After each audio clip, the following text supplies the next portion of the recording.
வணக்கம். இன்னைக்கு நம்ம வீட்டில் வெண்டைக்காய் பொரியல்,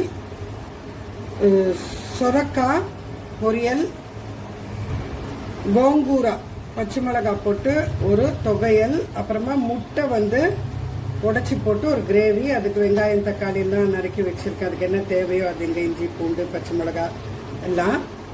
இப்போ நம்ம சமையல் பண்ணலாம். இப்போ நம்ம இந்த சொரக்காவுக்கு வேர்க்கடலையை நம்ம வறுத்துக்கலாம். இந்த வேர்க்கடலை பொடி போட்டு தான் அதை பண்ண போகிறோம். இந்த வேர்க்கடலை தோலோட போட்டால் நல்லது, தோலோட தான் சாப்பிடணும்பாங்க. நம்ம என்ன பண்ணுறோம், வறுத்துட்டு தோலை உரித்து எடுத்துடுறோம். தோலோடையே பண்ணலாம் தான் இருக்கேன் நான். தோலோடையே அப்படியே போட்டுடலான்னு பொடி பண்ணிவிட்டு இப்போ இதை நம்ம பொன்னிறமாக வறுத்துக்கலாம். இப்போ வறுபட்டுருச்சு. இதை தூக்கி ஒரு பிளேட்டில் ஆற வச்சுக்கலாம். ஆறின்னு இருக்கட்டும், அப்புறமா பொடி பண்ணிக்கலாம். இப்போ இதே கடாயிலேயே நான் கொஞ்சம் எண்ணெய் விட்டுட்டு இந்த கிரேவிக்கு நான் முட்டை கிரேவிக்கு வறுத்து எல்லாத்தையும் அரைச்சிக்க போகிறேன். அது எல்லாத்தையும் வறுத்துக்கிறேன். வெங்காயம்,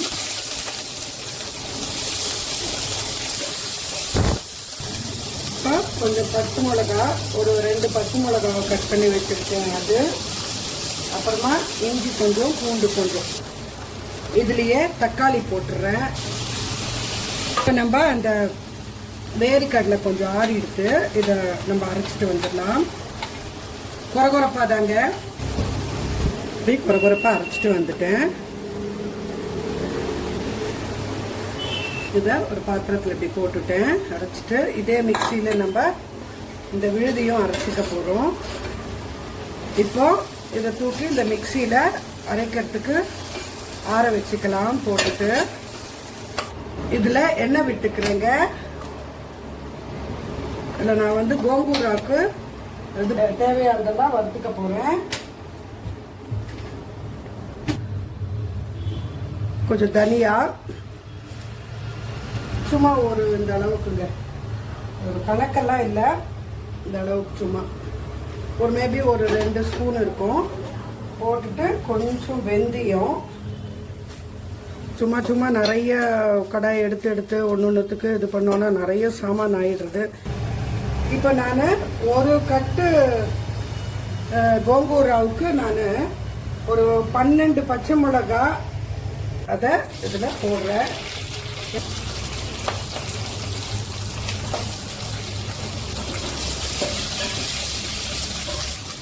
இந்த கடாய் இப்படி ஆனதுனால ஒன்றும் டிஸ்டர்பன்ஸ் ஆகாது.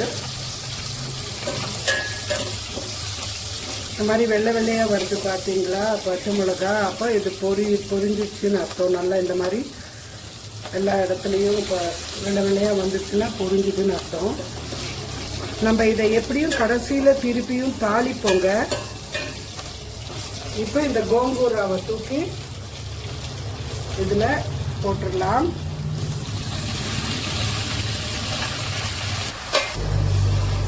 நல்லா இந்த ஈரப்பதமெல்லாம் போய் நல்லா இதுலேயே வெந்துருது.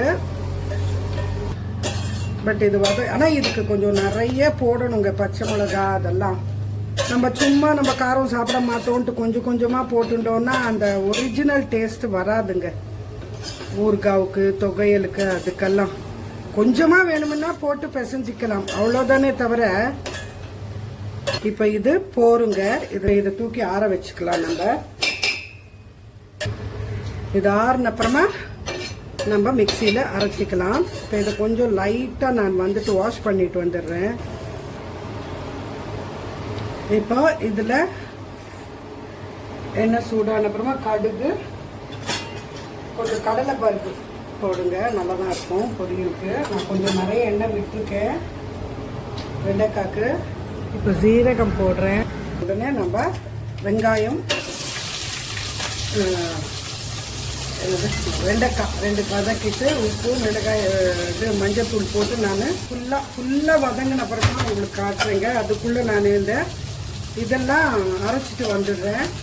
அந்த முட்டை கிரேவிக்கு அரைச்சி வச்சது அண்டு இந்த இதுக்கு கோங்கூரா ரெண்டுத்துக்குமே நான் அரைச்சிட்டு வந்துடுறேன். அதை கொஞ்சம்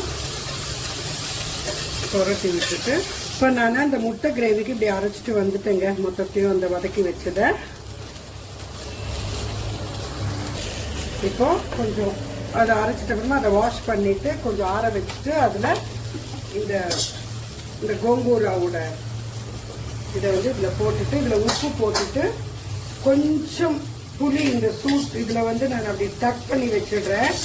கொஞ்சோண்டு புளி அந்த சூடுக்கே அது அந்த புளி கொஞ்சம் இதாகிடும். இதை பார்த்துக்கலாதுங்க. இப்போ இந்த அளவுக்கு கொஞ்சோண்டு புளி எடுத்து நான் அதில் அப்படியே அந்த சூட்லேயே அப்படி டக் பண்ணி வச்சிடுறேன். இது கொஞ்சம் நேரம் ஆகும் ஆறுறதுக்கு. அதுலேயே அது நல்லா வந்துட்டு வெந்துடும். இல்லை எண்ணெயில் கூட வதக்கிக்கலாம் நம்ம. அதுலேயே உப்பு கொஞ்சம் போடுறேன், கடைசியில் பார்த்துக்கலாம். உப்பு ஆறின்னு இருக்கட்டுங்க. அது வெண்டைக்காய் வதங்கி வரட்டும். இப்போ வெண்டைக்காய் நல்லா வதங்கிடுச்சுங்க. ஏஎம்சி பாத்திரம் இல்லையா, இது நல்லா தேவையான மிளகாய் தூளை போட்டுட்டு புரட்டி விட்டுட்டு அப்படியே மூடி வச்சிடலாம்.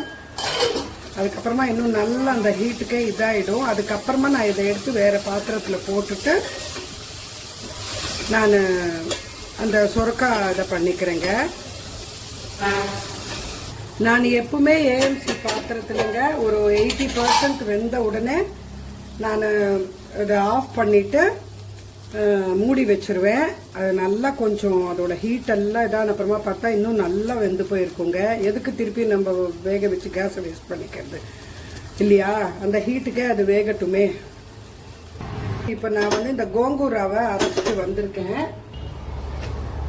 இப்படி அரைச்சிட்டு வந்துட்டேன். இதில் வந்து எனக்கு உப்பு பத்தலை, ஸோ நான் உப்பு போட்டு அரைச்சிட்டேங்க. இப்போ இந்த கடாய் சூடாடின்னு இருக்கட்டும். இப்போ இதுக்கு தாளிச்சுக்கணும் நம்ம. இது கொஞ்சம் நல்லா காரசாரமாக சாப்பிட்றவங்களுக்கு கொஞ்சம் நம்ம கொஞ்சம் இந்த மாதிரி தொகையில் அப்பப்போ அரைச்சிக்கிறது நல்லாயிருக்கும். மோர் சாதத்துக்காவது. இதுக்கு கொஞ்சம் நான் நிறைய எண்ணெய் விட்டுருக்கேங்க. அது கொஞ்சம் எண்ணெய் சூடாகட்டும். எண்ணெய் சூடாயிடுச்சு. இதில் கொஞ்சம் கடுகு, கடலைப்பருப்பு, கொஞ்சம் உளுத்தம் பருப்பு தீயாமல் பார்த்துக்கோங்க, கொஞ்சம் ஜீரகம், நம்ம அதுலேயும் கொஞ்சம் வெந்தயம் போட்டிருக்கோம். பட் இதுலேயும் போட்டால் நம்ம கமகமாக நல்லாயிருக்கும். இப்போ இதில் கொஞ்சம் ஒரு 5 காஞ்ச மிளகாய் போட்டிருக்கேன். அதுக்கு இந்த பச்சை மிளகா நீங்கள் அதுக்கு தகுந்த மாதிரி எடுத்துக்கணும் நம்ம. இப்போ இதுலேயே தட்டி வச்ச பூண்டு ஒரு 6-7 பல்லு பூண்டு தட்டி வச்சுருக்கேன். கருவேப்பிலை நல்லா சூடாகிடுது. நல்லா தீயாமல் பார்த்துக்கோங்க. அந்த கடலை பருப்பு இதெல்லாம் டேஸ்ட்டே போயிடும். அதுக்கப்புறமா இதில் பச்சை வெங்காயம் கொஞ்சம் இதில் போட்டு அப்படி நம்ம இது பண்ணிக்கலாம். இது வறுத்துடக்கூடாது ரொம்ப. அதுதான் இதெல்லாம் வந்துட்டு நம்ம எடுத்து வச்சு சாப்பிட முடியாதுங்க. இது அப்பக்கப்ப பண்ணிட்டு சாப்பிடுறது தான் பெட்ரு. ஃப்ரிட்ஜில் வச்சுதான் ஒன்றும் ஆகாது. பட் வெங்காயம் வந்துட்டு பச்சை வெங்காயம் போடுறதுனால ஃப்ரிட்ஜில் வைக்கக்கூடாதும்பாங்க. நம்ம எப்படி லைட்டாக அப்படி வதக்கிடுவோம்ல, வதக்கிட்டு இப்போ இதில் பெருங்காயம் நாட் கம்பல்சரி போட்டுண்டா தப்பு இல்லை, நான் போட்டிருக்கேன் கொஞ்சம். அதே மாதிரி கொஞ்சம் மஞ்சள் தூள் போடணும்னு அவசியம் இல்லை, போட்டிருக்கேன். இந்த வெங்காயம் வந்து கொஞ்சம் பச்சையாக நம்மளுக்கு வாயில் படணும். இந்த மாதிரி இப்போ எடுத்து இந்த அரைச்சி வச்ச தொகையில் போட்டுடலாம். கலந்து விட்டுக்கலாம்.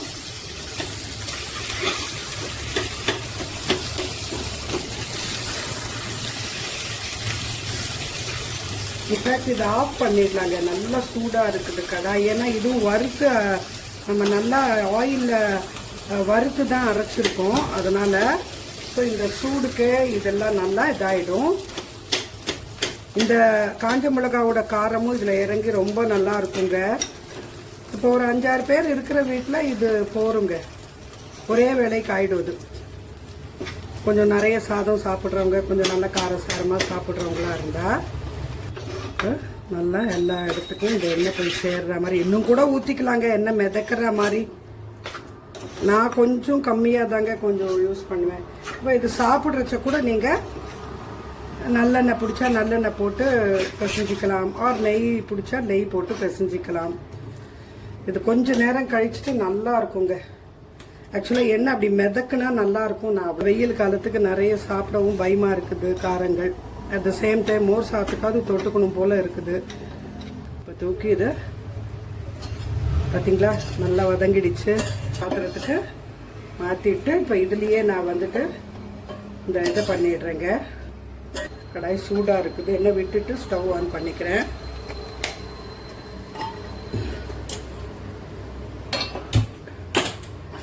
இப்போ நான் இதில் கொஞ்சம் கடுகு, உளுத்தம்பருப்பு, ஜீரகம் போட்டுட்டு பொரியட்டும். கடுகு எல்லாம் நல்லா பொரிஞ்சுட்டு வருது. இப்போ இதில் நான் இந்த சொரக்காவை தூக்கி போட்டுருங்க.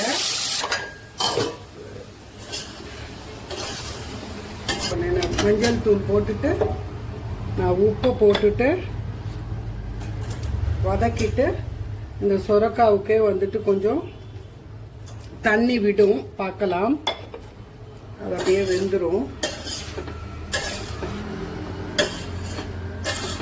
இப்போ நான் இது கலந்து விட்டுட்டு அந்த ஸ்டவ்வில் வச்சுட்டு நம்ம அடுத்த டிஷ் பண்ணிக்கலாங்க.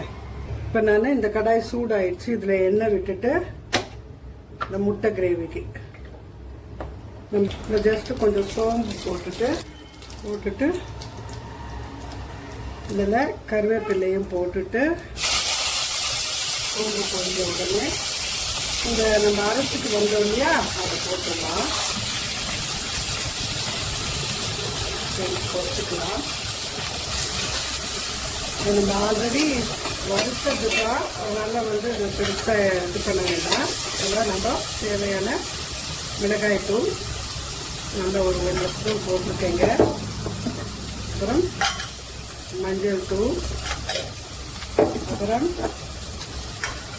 தனியாத்தூள், அதே மாதிரி 1 ஸ்பூன் தனியாத்தூள். ஏன்னா நிறைய வெங்காயம் தக்காளி நம்ம அரைச்சிருக்கோம். அது விழுது வந்து நம்மளுக்கு கம்மியாக தான் தெரியுது. பட் நம்ம அரைச்சது நிறைய ஒரு 3 பெரிய நல்ல மீடியம் சைஸும் கொஞ்சம் பெரிய வெங்காயம் 3 பெரிய தக்காளி வதக்கி அரைச்சிருக்கோம். இப்போ இதில் உப்பு போட்டுட்டு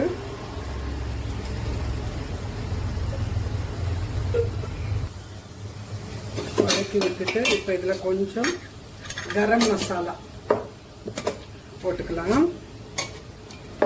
உங்களுக்கு பிடிக்கிற அளவுக்கு போட்டுக்கோங்க. நிறைய போட்டால் சில பேருக்கு வந்து கரம் மசாலா பிடிக்காது. ஒரு 1/2 ஸ்பூனோ, நல்லா பிடிச்சா ஒரு 3/4 ஸ்பூன் அப்படி போட்டுக்கோங்க. இப்போ இதை பார்க்கலாம்.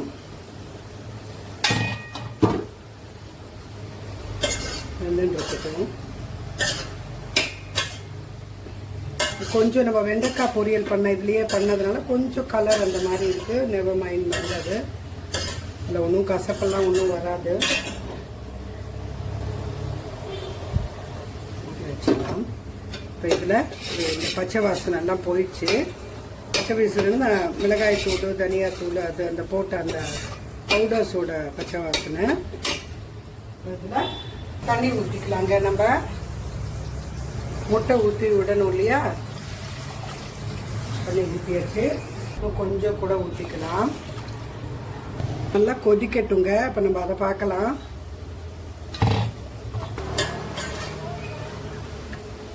நல்லா வத்தி வந்துட்டோம் தண்ணி பூரா. அதுக்கப்புறம் நம்ம மிளகாய் தூளை போட்டு இந்த பவுடரை போட்டுடலாம்.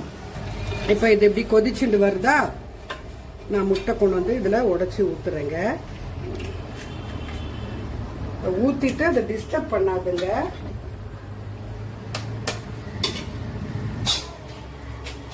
இப்படியே அப்படி நம்ம மூடி வச்சுருந்துச்சு. இப்போ இதில் எவ்வளோ மிளகாய் தூள் தேவையோ அதுக்கு அதை போட்டுடலாம்.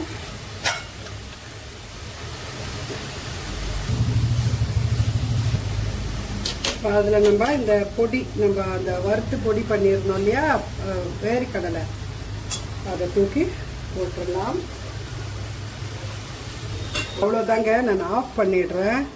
ஏன்னா இந்த இதுலேயே ஹீட் இருக்கும் இல்லையா, அதுக்கே இன்னும் நல்லா இதாகிட்டு வந்துடும். நான் ஆஃப் பண்ணிவிட்டு இதை மூடி வச்சிடுறேன். இப்போ இதை பார்க்கலாம்.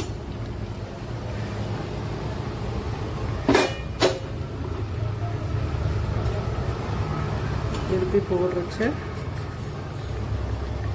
இது ஆக்சுவலாக நம்ம நல்லா முக்குற அளவுக்கு இந்த கிரேவி இருந்ததுன்னா நம்ம திருப்பி கூட போட வேண்டாங்க, வெந்து போயிடும் நல்லாவே. கொத்தமல்லி சின்ன சின்னதாக கட் பண்ணி போட்டுக்கலாம், நான் அந்த முட்டையில் போய் டிஸ்டர்ப் ஆகாமல். இதை அவ்வளோதாங்க. இது நான் இனி இதையும் ஆஃப் பண்ணிவிட்டு மூடி வச்சிடுறேன். கொஞ்ச நேரம் கழித்து நல்லா இந்த ஹீட்டுக்கு அது நல்லா இதாகிடும். இன்னைக்கு நம்ம வீட்டு சமையல் போட்டு முட்டை கிரேவி, சொரக்காய் வேர்க்கடலை பருப்பு பொடி போட்டு பண்ணது, வெண்டைக்காய் கார பொரியல், வெங்காயம் போட்டு, கோங்கூரா பச்சை மிளகா போட்டு ஒரு துவையல், ரசம் சூட் பண்ணியிருக்கேன், மோர் குழம்பு இருக்குது. தேங்க்யூங்க என்னோட சமையல் பார்த்ததுக்கு. Keep supporting.